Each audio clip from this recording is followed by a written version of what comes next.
Just reminds me of the old Neil Diamond song. And it feels like the first time. It feels like the very first time. Yeah. I was singing Neil Diamond all morning this morning, which was Hot August Night. And I was singing that because it's the soundtrack for the trailer for Quentin Tarantino's new film, which I thought was going to be about the film industry. You know, Leonardo DiCaprio is an aging star and Brad Pitt is his bodyguard. And I thought, okay, great, kind of a Hollywood in the 60s kind of movie. And then in this trailer, it's like, hi, I'm Sharon Tate. I'm in the movie. Yeah. And then there's Charlie Manson. And then there's like, okay. So this is going to be a lot darker than I thought it would be, and I should have known better. Yeah, well, Tarantino. Although I think he's a brilliant filmmaker. I really do. Yeah. If you want to make a lighter movie, you have to start with I Am, I Said, which is maybe the dumbest lyric ever written. LA's fine, the sun shines most of the time. The feeling is laid back. Yeah, and I'm thinking it's Foreigner, not Neil Diamond, that did Feels Like the First Time. That was Foreigner, Yeah. Sorry about that. Ladies and gentlemen, you've just stumbled in on just some... You're saying Neil Diamond is a foreigner? He is. I always thought he looked Canadian. Yeah, but Canadian. He's coming to America, yeah. That was one of my favorite things. That was at the dedication of the Statue of Liberty, and they had Neil Diamond performing, you know, of course, wearing like a red, white, and blue. Was that 76 for the 86? No, it was for the when they fixed. Yes, they fixed it up, and he did this thing where he's like, on the boats and on the planes, yeah, they're coming to America, yeah, never go. You know, and after every line, he said, yeah. Extra lyrics at no additional price, additional cost to you. You're not paying by the word. Nobody knew which was sparklier, all the fireworks they lit off after the show or the spangled jumpsuit that Neil Diamond wore for the show. That's right. That was a classic outfit.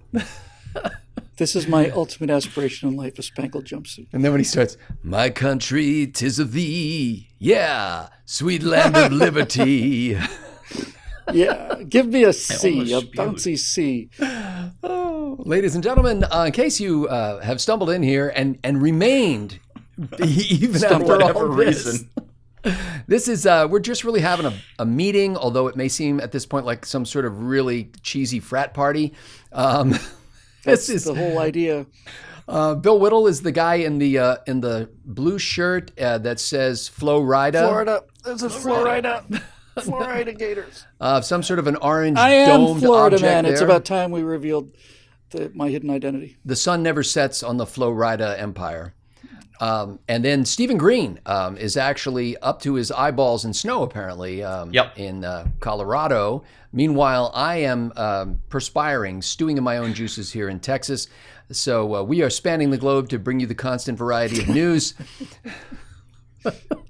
The human drama of athletic competition. And we're getting together to decide what we're going to do for this week's episodes of Right Angle, which is a show that is brought to you by the members at BillWhittle.com, who should be the only people in the room right now. And if you just kind of look around you a bit, if there's anybody here who does not have or is not able to display his membership card, please have him ejected from the room so we can continue. I'll wait.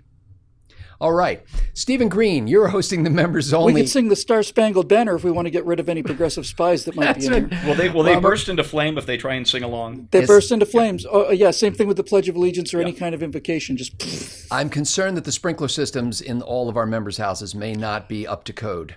Well pointed out. Use a fire axe. That's right.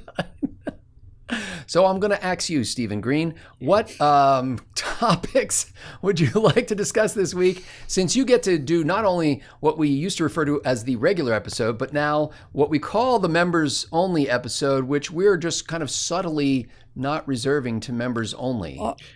Only because so many members have pushed for us to make them public. That's exactly right. That just needs to be said. So it's kind of the members' specific gift to the world with their name on it. I think we should have the most generous members in the world right here. I think we should make a covenant of some sort or a pact right now that if we ever start listing members by name and commenting on them, that would be, in fact, members only. Okay, well said. So, Stephen, hoping you're not doing anything like that, go ahead. What do you want to talk about this week? I want to talk about our specific members. Really? No. Hang no, on. Let me turn the key in the lock on this one. Go ahead. I want to talk about is also turned. This Gallup poll. I wrote a column on it this morning for PJ Media. I didn't even realize it was at the top of Drudge Report until I started scanning Drudge with you guys right before our meeting during our pre-show show, which we really ought to start taping that. That maybe could be for members only as well.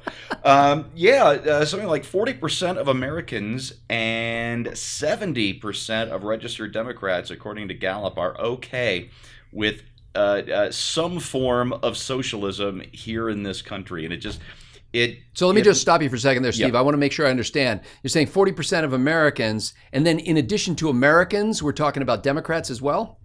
Well said. We are indeed. Okay. I'm not taking that bait. I'm not taking it. Yeah, so it makes you think, going into 2020, are we one election away, maybe forever, from just descending into socialist hell? Is that what these numbers are telling us? Now, they've been asking this question since 1942, apparently, or at least they have data from 1942. And I thought it was interesting in this data, Steve, that not only did it say that there are more people now who think that having more socialism would be a good thing, but there are also more people who think that having more socialism would be a bad thing. Both of those numbers increased substantially. And the only thing that decreased was the 34% of Americans in 1942, if I'm remembering my numbers correctly, who did not think, who didn't have an opinion about whether socialism would be a good thing or a bad thing. So that the middle ground is shrinking. It's back to this Yes. this kind of two Americas thing. I mean, I keep hearing that the right wing, that the Republican Party keeps moving further and further to right, but I don't see that. We like low taxes, we like national defense, we like deregulation, and in my lifetime, that really We hasn't always like these budged. things. Bill Whittle sees Yeah. that in his dreams. He dreams about the country moving more in that direction. but we haven't moved anywhere, really. The left, though, it really seems to be hardening on just nationalizing and socializing everything. Or as Ed Driscoll likes to say at Instapundit, socialism's so big it's gone national.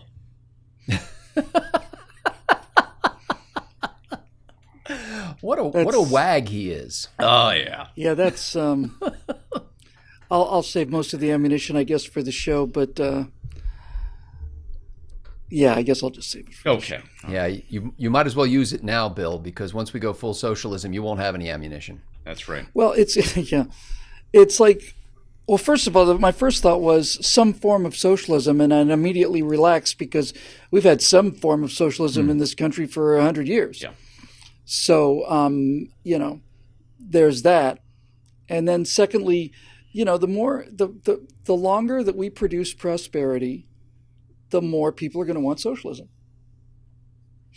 And then the less prosperity. Because living in a capitalist society where there's nothing but security and prosperity, the idea of everybody sharing everything and taking from the richer and making ourselves even more rich is appealing. But as I've said many times before, especially when you're dealing with young people, they call themselves socialists. They vote for socialists. There's no question about that. But they don't act like socialists because they're not socialists. Ask them to give up their phone to distribute money to poor people, they look at you like you're from Mars. And same thing goes for, the number of songs that they download. They're pretty pissy about their own property, and their little Xbox could feed a family in Africa for a year. And when it comes time for them to, it's almost like a disease that you can't really inoculate yourself against. You just have to experience it generationally. Like every fifth generation has to go through this nightmare just so they can, smack their kids so they smack their kids so that they can slap their grandkids so that they can tap their great-grandkids so that they can pet their great-great-great-grandkids. And here we go again. I think it's kind of like being on a cruise ship where you're in dock at some port of call and things are going great. You're having a wonderful cruise. You spent a lot of money on it. You've been waiting for it for years. You saved up and all that kind of stuff. And then you run into this family down on the dock before you're getting back on the ship. And those folks, they couldn't really afford to be on the cruise ship, but they really admired it and they kind of wished that they could be on it. And so you said, what the heck? Why don't you guys just come along with us? Just come along with it and you're feeling great about yourself because you're walking up the gangplank and you're carrying their luggage for them. And they get up onto the ship and everything is going great until you get to the buffet line. And then you realize why it's important that everybody should pay his own way on the cruise ship. Yeah. People always point to Europe's big welfare state and say, oh, we should be doing this and we need to be more like Sweden or more like France, whatever. But the thing is, if it weren't for us, Europe would just be a backwater again because they've been riding on our innovation. The last commercially successful innovation to come out of Europe that I can remember was the compact disc. And you're talking about like 1981. Not even mentioning IKEA. And American capitalists pay for European defense, which is a nice thing that they don't have to spend money on. So they get to spend that on social welfare programs as well. And I would wager that despite its name, the Swedish bikini team was an American innovation. Damn right it was. I really hope so. Damn right it was. Yeah, it was for some beer company. I can't remember which one. Yes. But I do remember the lovely ladies. Was it Budweiser? Oh, yeah. You know, that the real product there was not exactly beer. I followed him for a few years, You followed them? Yeah, I knew all the players' names and their positions and stuff. On the team? Did you have the I followed their positions very closely. Yeah, I had a little breakdown. I was doing fantasy Swedish bikini team play for a while, but it just got tiresome. I had Gavengi's rookie card. She was 6'3", 220. Okay, so was that a show, Steve? That was a show. Yes. That's the show I'm going to do. Okay. Except the other for show is going to bankrupt us. Show. This is the poll. We need another 2,000 members to pay for the. I think I'm just going to skip over Steve for the next question I was about to ask. Nope. I'm going to answer it anyway.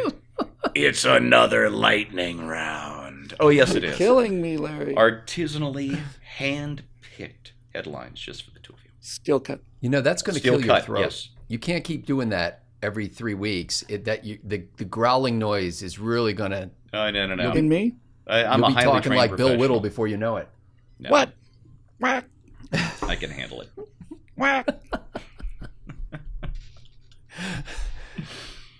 You got to watch the latest episode of Stratosphere Lounge.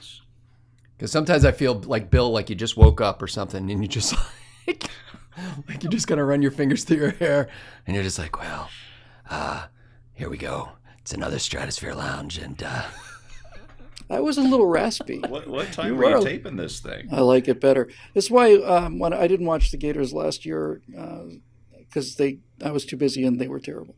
But during football season, usually I'd have my voice much lower for 8 months. Sorry. 9 weeks, 10 weeks. Because you've been screaming? Yeah. Yeah, and it's much better low. It should be low. This is my fake voice. My real voice is down here someplace, technically. I think you're intentionally affecting that what they call vocal fry. I'm intentionally affecting a tighter voice because I have very severe tinnitus, and I can't hear myself if I'm speaking low. Just make it some terrible physical condition to make me feel guilty about saying anything. I'm just saying. I had tinnitus when my thyroid was going hyper. Everybody has tinnitus but me. Yeah. I don't have it. When I get really excited, only dogs can hear me. Hey, this just occurred to me because you mentioned the Gators. I just have to throw this out there. It's a totally personal thing, but it's kind of a big deal. My St. Louis Blues, the hockey team I grew up on, they are the oldest team in the NHL never to win the Stanley Cup. The last time they were in the finals, I think, was the year before I was born in 1968, and they are one game away from winning the NHL West and going to the Stanley Cup Finals. Wow. And they could clinch that tonight, Tuesday, against the San Jose Sharks. And I'm very excited. Cool. What's the series stand at? It's 3-2. The Blues won 5-0 in a huge shutout on Sunday. Okay. There's a so hat they can trick. win tonight, awesome. and if they don't, then it's down to the Game 7. So then it's what happens. So this who does that joke about I can't remember who does the joke, but he's like, "Is this a?" When they go to the coach and go, "Is this a must-win for you tonight?" And It's Brian Regan. Brian Regan does. I don't know this gag. Well, technically, This one, nah. It's like technically, no. It's We could just lose do the this one. math. It's not really a must-win tonight. I mean, if we lose tonight, then tomorrow Doesn't would matter. be a must-win. But so now, Steve, you said this is the oldest team in the NHL to not have won a Stanley Cup. Is that what you said? Ever, yeah. And Okay. if I remember correctly, the only time they went to the finals was the second year of their franchise, so 1968 was the last time they went to the Stanley Cup Finals. So and when you they said lost this- in like 4 games. When you said this, the oldest team in the NHL not to have won a Stanley Cup, I am picturing a bunch of guys who are like 75 to 80 years old. Well, fortunately, no. It's hard to recruit when you've got that kind of record. But We're gonna win a Stanley Cup if it kills me. if they do it, I might keel over just out of years and years of frustration and pride. Jim died of dropsy in '63, and our great goalie had bloody flux, and I'm afraid that was the end of him. There was a small case of rickets, as I recall. He would have or was been- it scurvy? I can't remember. Oh, rickets is the plague of the NHL. Everybody knows this. He would have been Consumption. Rookie of the Year if it weren't for the consumption. He was a lunger. So, did we give Bill a show yet? Did you No. do one? No, we haven't Okay. done Bill yet. I've been hogging He started the whole on thing. this. I'm sorry. He started monologuing about the Gators, and we This just is kinda- my fiendish plan. Well, there's a gigantic. It's one of these urban myths that you can see the Great Wall of China from space. It's not true. Did Sarah Palin say that? No. Oh. No. A lot of people think that that's true. The only man-made object apparently that you can see from Earth orbit is the Los Angeles garbage pile. I saw that picture. Oh my goodness. Yeah. What is going on down there? See, they thought Well, that was the it's a- Great Pacific garbage pile. It turns out it's in L.A. Oh yeah, no, it's ours. We own it. We're very proud of it. We put a little TM up on the top so no one else can use it either. So Louisiana, if you have your own garbage pile, you're going to have to call it the Cajun garbage pile or something because LA That's right. garbage pile It's is taken. The Cajun Navy will have that cleaned up in weeks. So when I first saw the story and I saw the picture of the story, I thought it was having to do with our homeless situation. There's not an overpass, and I live in Sherman Oaks, which is a pretty nice neighborhood, and all of the freeway overpasses have tents underneath them, all of them. And downtown LA now has a garbage pile that they estimate might take 90 days to clean up, which sounds like a long time to those of you who live in the United States, but here in Los Angeles, if they say it's going to take 3 months to clean up, that means 4 to 5 years. Do you have a garbage strike going on that I don't know about? No, we have. See, the problem is that there's not enough money in the state of California. Poverty racked as we are, we just simply don't have enough money from the $5 or $20 billion or whatever our budget is a year. No, it's just yet another case of Democrats governing the state, Democrats governing the city, Democrats governing everything. So And how once- does the trash get there? People throw it away. So just people throwing stuff out car windows? I mean, No, it's neighborhoods, Scotty. It's like neighborhoods, and it's completely infested with rats, tetanus, and I don't want to say I remember this completely. I might be wrong about this. Might have been tetanus, but it might also have been the other T disease. typhus. Yes. Yeah. You guys are going to have a real health problem there if you don't get that cleaned up. And wait till the 100 degrees come marching in the summer. It's just another example of the failure of this state on any level to do anything other than to provide a very, very, very nice existence for the top 1% of the population that is liberal politicians and industry, information industry tyrants and self-centered movie stars. And I'll bet the information industry campuses have their own municipal water plants. I'll bet they have their own refuse systems. I bet they because this isn't really even though you're saying state. I know you don't mean the state of California because garbage is usually a municipal responsibility. So it's either a city or I imagine in some places that are less thickly populated, it might be a county thing. The, But the city's undoubtedly claiming that the state's not giving them enough money, so it's just a joke. If It's you can allowed- generate Are they the holding trash city in your hostage to get city. more money? What's that? Go ahead. What's that? Oh, are they holding the city hostage to get more money out of Sacramento? No, I think it's just not being picked up. It's just not being done. It's like we had, power by 36-hour power blackout last summer, and I read something somewhere that said we can expect to be out of power for anywhere from 4 to 7 days throughout the course of this coming summer. Oh, Bill, there was just prepare yourself. Yeah, there was a story just last month, I guess, that PG&E is now planning on huge blackouts for folks living in the interior of California. It is a way to fight fire, to try and prevent firefighters. They're simply going to cut off the electricity to almost forest fires? Nonsense. For almost 6 Bull. million people living in the interior. No. The reason that there's power blackouts is because they haven't built a new power plant in this state in half a century. Now, Bill, in California, when you have those blackout days, the lights are still on in Saddam's palace, right? I have a feeling somehow that that the mayor is not sweating it out with the rest of the proles out there amidst the heaps of garbage. And I have a feeling Nancy Pelosi's in the same boat, and I'll bet Zuckerman's in the same boat too. And I'll bet you $1 that Apple headquarters never has a blackout, or Google, or any of those, because that's for the common people. That's for the the proles who pay the taxes that buy the products and stuff. Well, again, if you have an operation like Google or Apple or Facebook, you're not going to make your entire business model contingent upon the ability of a Democratic-run city utility system to keep the power on. You're going to have your own operation there. I have come to the conclusion, and this was a relatively recent thing from about a year and a half ago, I guess. I was going through Santa Barbara, and then I was up in Carmel a couple months ago. And I've come to the conclusion that what is happening here, I'm as serious as I can be, is that these politicians and movie stars and Silicon Valley billionaires have decided that what they really want is to make California unaffordable for anybody other than them, and the gardening help that they might might need to. It's interesting you should mention that. I was having this conversation with Sarah Hoyt, my friend, science fiction author, when we were all in France together a couple of years ago. If you'll remember my undisclosed location shoots. And Sarah had this theory about all these Energy Star systems and everything that make your dishwasher not work as well and make your clothes washer not work as well. And her theory is it doesn't actually save enough water to make any difference. Residential water use is something like 1% of all water use in the nation. So if these water efficient cleaning things are just a total waste of money.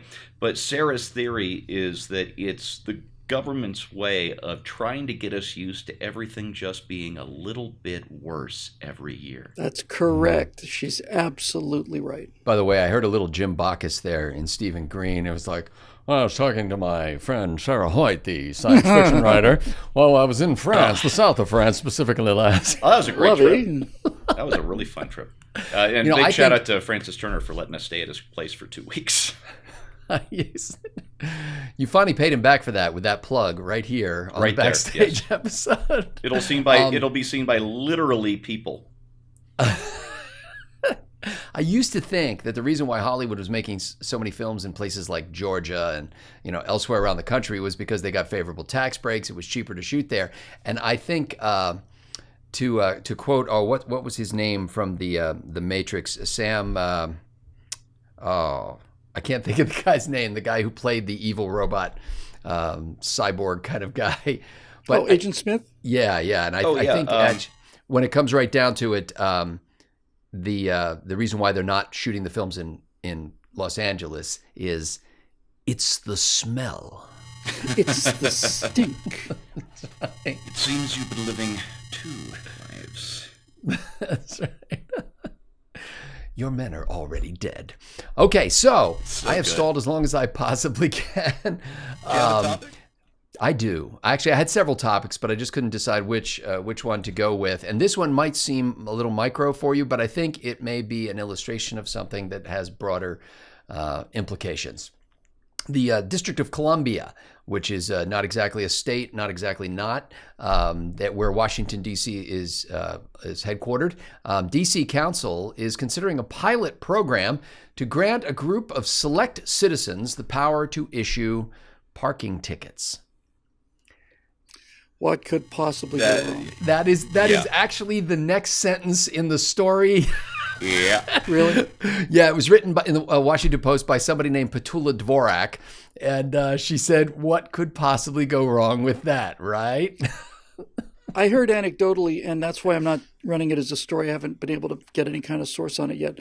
But I heard anecdotally that a law has already passed that basically says if you grow up in like Compton or East LA, some disadvantaged, economically disadvantaged neighborhoods, they will add from 50 to 100 points to your SAT score. Oh yeah, it's not a law. It's the SAT, the testing board. I can't remember the name of the board. Has created this adversity rule, which looks at your geographic location and I think economic background. And they're saying this is how much smarter you would have been if you'd gone to Pacific Palisades. Yeah, and they'll be setting these kids up to fail even worse. We're gonna spot you 50 points.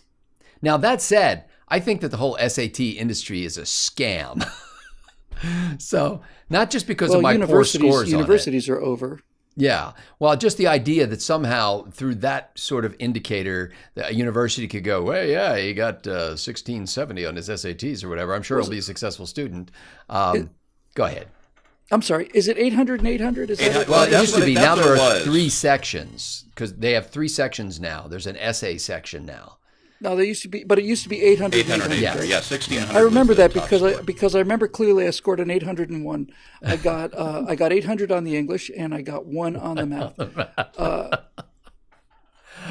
One of my friends who did very, very well on the SAT and wouldn't even let me cheat. She had a friend who was considerably more disadvantaged than she was, although she literally lived in a junkyard. And the smart one lived in a junkyard.